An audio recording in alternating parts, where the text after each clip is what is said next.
ఖమ్మం జిల్లా సత్తుపల్లి పట్టణం ఎన్టీఆర్ కాలనీలో మరో కొండచిలువ కలకలం. చాకచక్యంగా భారీ కొండచిలువను పట్టుకున్న ఫారెస్ట్ అధికారులు. 2 రోజుల వ్యవధిలో 2 కొండచిలువలు ప్రత్యక్షం అవ్వడంతో భయాందోళనలో కాలనీ వాసులు.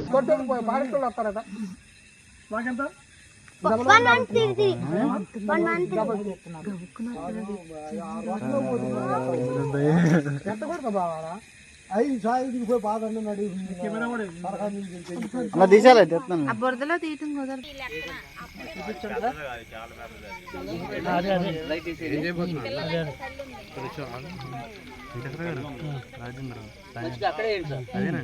అది కాదు వేరే పట్టుబా ఏం పట్టు అయిపోయి అయిపోయి చుట్టా పట్టుకోండి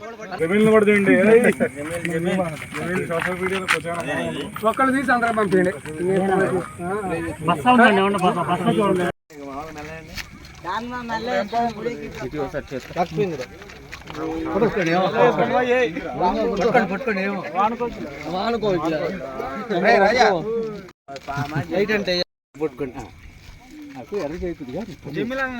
జమీల్ కూడా తీయండి. జమీల్ సోషల్ మీడియాలో ప్రచారం. ఒక్కళ్ళు తీసి అందరూ పంపించండి. పెద్దది ఇంకా దొరకలా. పెద్దది ఇంకోటి